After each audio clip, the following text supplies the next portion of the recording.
Sir, जब कांग्रेस की सरकार थी और जो कांग्रेस की नीतियां थी, सबका विरोध ये सरकार कर रही थी 2014 से पहले।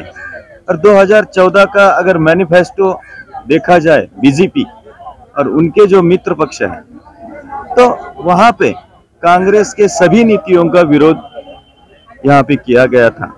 लेकिन जब से ये सरकार सत्ता पे आई है, तभी से कांग्रेस ने जो कुछ भी किया है, कांग्रेस ने जो चीजें की थी, जैसे कि निजीकरण किया है 10%, बीजेपी ने विरोध किया था। सत्ता पे आने के बाद उन्होंने 30% कर दिया, 40% कर दिया। जो चीजें कांग्रेस ने की थी उसको बढ़ावा देने का काम इस सरकार ने किया है। ये कॉपी पेस्ट सरकार है, इसने नया कुछ भी नहीं दिया है जनता को, ना ट्रांसपेरेंसी दी है। आप ये कहना चाहते हैं भ्रष्टाचार बढ़ा है इस सरकार में? सर 100% बड़ा है। अगर अब जनता के पास जाओगे, जो काम कांग्रेस के सरकार में 1 रुपया में होता था, वही अब 10 रुपए देकर भी नहीं हो रहा है। क्या कर रहे हैं आपके साथी? देखिए, आज देश की जो स्थिति है, रेल, भेल, हवाई जहाज, एयरपोर्ट सब बेच दिए जा रहे हैं। क्या स्थिति है देश की थी पहले? सबसे बड़ा प्रश्न चीनिया खड़ा करता है। बेचने में कोई दिक्कत क्या है? बेचने में क्या दिक्कत है? जो सरकारी नौकरियां खत्म होती जा रही हैं, और सरकारी नौकरियां खत्म हो रही है तो देश में क्या होगा? भ्रष्टाचार, महंगाई बढ़ेगी, बेरोजगारी बढ़ेगी, भ्रष्टाचार बढ़ेगा, क्योंकि लोग कुपोषण का शिकार बनेंगे। आज भारत इंडेक्स में 120वें नंबर से 94वें नंबर पे पहुंचा है भारत भुखमरी में। यह देश की तरक्की है या देश का अभिशाप है? यह प्रश्न चिन्ह मैं प्रधानमंत्री नरेंद्र मोदी जी से पूछता हूँ। और हमारे साथ हमारे शुभम भाई भी हैं जो कि अपनी बात रखेंगे। देखिए जी, ये राष्ट्रीय लोक आंदोलन, जो आंदोलन अन्ना जी का बिखर गया था कुछ धोखेबाज लोगों से के कारण, उसको इकट्ठा करने का ये शुरुआत है। ठीक है, अब हम लोग सभी लोग इकट्ठा होकर के, सभी कार्यकर्ता इकट्ठा होकर के, मैं जानना चाहूंगा कि वो धोखेबाज लोग कौन थे? वो धोखेबाज लोग को नहीं जानता, आज दिल्ली के शासन में बैठे हुए हैं वो लोग। ठीक है ना, तो वो उन लोगों ने अन्ना जी को बहुत बदनाम करने की कोशिश किया। उन लोगों ने आया, हाँ बिल्कुल, हाँ धोखेबाज थे वो, धोखेधड़ी किए थे। लेकिन आज हमारी जो टीम बिखर गई थी, उसको हम लोग फिर से इकट्ठा करने की कोशिश कर रहे हैं। और अब जो असली मुद्दा थी, जिसके लिए अन्ना जी आए थे दिल्ली में और रामलीला मैदान में बैठे थे, उस असली मुद्दे को उठा करके, मेन मुद्दे को उठा करके हम लोग चलेंगे आगे। और आज उसी का शुरुआत हो रहा था, जिसके लिए हम लोगों ने परमिशन के लिए सब कुछ किया था। इसके लिए 3 दिन का परमिशन मिला था हम लोगों को। ठीक है, 3 दिन का परमिशन मिला था, लेकिन उस परमिशन को धोखे से ये सरकार, केंद्र सरकार और उसमें मिली भगत राज्य सरकार की भी है, दिल्ली सरकार की भी है, इन दोनों ने मिल करके, जबकि दिल्ली सरकार के अंदर में ही एमसीडी है, उन दोनों ने मिल करके और ये कैंसिल किया है। ये केंद्र सरकार का तो कोई मेल मिलाप है नहीं है ना। मैं बता रहा हूँ ना, एक्चुअली में क्या है कि अन्ना जी जब बढ़ेंगे, उनका छवि बढ़ेगा, तो केजरीवाल जी का ही छवि घटेगा।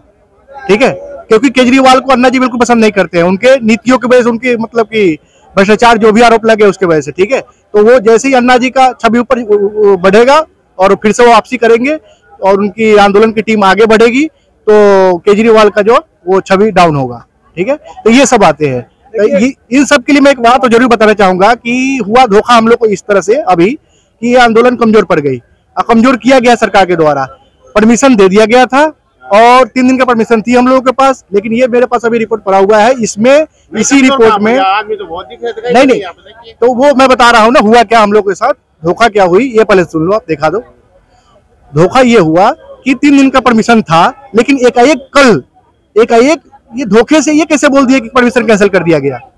ये तो धोखा हुआ ना। हमारे जितने आदमी, बहुत सारे मेंबर आ रहे थे, उनके लिए बहुत बड़ा व्यवस्था किया गया था पीछे। परमिशन देने के बाद कैंसिल करना, सारे आदमी आ रहे हैं, उनके बैठने की व्यवस्था होना चाहिए, बड़ा पंडाल होना चाहिए, इतने सारे आदमी आ रहे हैं चूंकि, तो उसके लिए व्यवस्था हम लोग नहीं कर पाए प्रॉपर पीछे, उनको छोटा सा व्यवस्था दिया गया। ये बहुत मुश्किल से परमिशन मिला है। ये भी जमानत दे करके 3 आदमी के 3 मेंबर की हमारी जमानत हुई थी थाने में जब्त, कि भाई अगर कुछ हुआ तो आपको गिरफ्तार किया जाएगा, उस हिसाब से मिले बहुत मुश्किल से। तो ये है कुल धोखा देना, ये सरकार दोनों मिलकर ही धोखा दे रही है। देखिए, जो दिल्ली सरकार जो बोलती थी कि हम अन्ना के अनुयायी हैं, कुछ तरह से उन्होंने अन्ना के अनुयायी का फायदा उठाया। वो देखिए, एमसीडी जो आज दिल्ली की सत्ता में एमसीडी पे काबिज है केजरीवाल, और केजरीवाल का एक दायित्व बनता था, एक मानवता बनती थी कि एमसीडी के ओर से सहयोग दिया जाए, जो कि पानी की व्यवस्था और टॉयलेट के शौचालय की व्यवस्था दे सकती थी एमसीडी, पर उसने वो उस व्यवस्था नहीं दी। और धोखा क्या हुआ, पहले हमें 3 दिन की परमिशन दी गई, बकायदा 2 महीने पहले लेटर दिया गया राष्ट्रीय लोक आंदोलन के माध्यम से, उसमें 3 दिन की परमिशन मिल गई। उसके बाद कल ही एंड टाइम पर 4 बजे बोलते हैं कि हम आपको परमिशन आपकी कैंसिल की जाती है। तो उसके बाद हम डीसीपी और जो हमने अपनी प्रक्रिया चलाई उसके हमें 1 दिन का उसमें हमें फिर अनशन करने का उन्होंने सौभाग्य दिया। पर बात यह है कि किस तरह से नीतियों के माध्यम से जी 10 दिन का था ना। अनिश्चितकालीन अनशन, उसमें समय पीरियड नहीं होता। अनिश्चितकालीन का मतलब होता है कि जब तक सरकारें घुटनों पर नहीं टिक जाएगी जब तक हम अनिश्चितकालीन अनशन करेंगे। अब इसका क्या 1 दिन का आज का है ये आपको बताया ना कि सरकार ने किस तरह से हमारे साथ धोखा किया है, किस तरह से धोखेबाजी की है, उसके कारण हमें 1 दिन का ये अनशन करना पड़ा है। ठीक है अनुज जी। नमस्कार जी, ये आज किस तरह का आंदोलन कर रहे हैं आप लोग? पूरे देश के अंदर 170 किसान संगठन और सामाजिक संस्थाएं हमारे राष्ट्रीय किसान समन्वय समूह के प्रतिनिधि शामिल हैं। उसमें राष्ट्रीय लोक आंदोलन याद भी शामिल है, जिसका मैं राष्ट्रीय कन्वीनर हूँ। तो हमारा मेन उद्देश्य ग्राम स्वराज को देश में स्थापित करना और देश की समस्याओं का समाधान करना। प्रधान जी, मैं ये पूछ रहा हूँ आज इस चीज की क्या जरूरत पड़ गई? हमारी कोई जरूरत नहीं है, हमारे साथी इस आंदोलन कर रहे हैं, हम उनको ताकत देने की बात कर रहे हैं। हमारा असली उद्देश्य है ग्राम स्वराज। ग्राम सभा के अंदर ग्राम स्वराज बनेगा, सारी देश की समस्या का समाधान अपना हो जाएगा, जो आजादी के बाद में 52 साल में नहीं मिला। हम केवल मतदाता बन के रह गए, इसलिए हमारी लड़ाई है ग्राम स्वराज को स्थापित किया जाए, गाँव को जोड़ा जाए, आपस में भाईचारा मिल जाए। चलो ठीक है, इसके बाद हम साथ हैं। हाँ जी, नमस्कार जी। नमस्कार जी। क्या कहना चाहेंगे, ये आंदोलन कैसे शुरू करते हैं आप? मैं कहना चाहता हूं सर जी कि सहारा बैंक गरीबों को पैसा ले रखा है और गरीबों से इतना परेशानी है, गरीबों को बिटिया की शादी करना है, घर बनवाना है और आज तक पैसा देने का नाम नहीं ले रहा है। सुप्रीम कोर्ट के आदेश के बावजूद भी अभी पैसा देने का कोई प्रावधान नहीं बन रहा है। तो बताइए किसान मर जाएगा कि बचेगा? आप एक नया मुद्दा ले आए सहारा का। सहारा एक धोखाधड़ी है। धोखाधड़ी नहीं है, ये किसानों के हित की बात है। आप तो समझो धोखाधड़ी है, किसानों के हित की बात है। नहीं, सहारा पैसा तो नहीं दे रहा ना, जिससे पैसा लिया है वो तो धोखा है।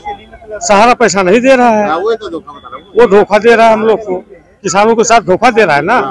तो आप लोग से निवेदन है कि ये बात योगी जी और मोदी जी के पास जाए, ये बात आगे तक बढ़े कि सहारा पैसा नहीं दे रहा है। सेवी में चल रहा है सर जी, सेवी में चल रहा है वो केस।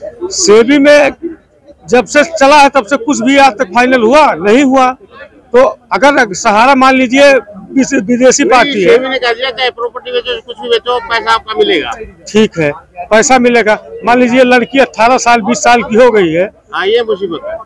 मुसीबत है शादी करने की, तो आज पैसा नहीं है तो शादी कैसे होगा? जिस दिन के लिए पैसा जोड़ा था उस दिन नहीं मिलेगा तो फायदा क्या होगा? आप जाने कि हम लोग मजबूर हैं, सहारा से पैसा दिलवाइए। और योगी जी मोदी जी कोई हमारे दुश्मन नहीं है, हम उनके आभार प्रकट करते हैं, दुश्मन नहीं है, लेकिन किसानों को बात माने और पैसा दिलवाएं। लेकिन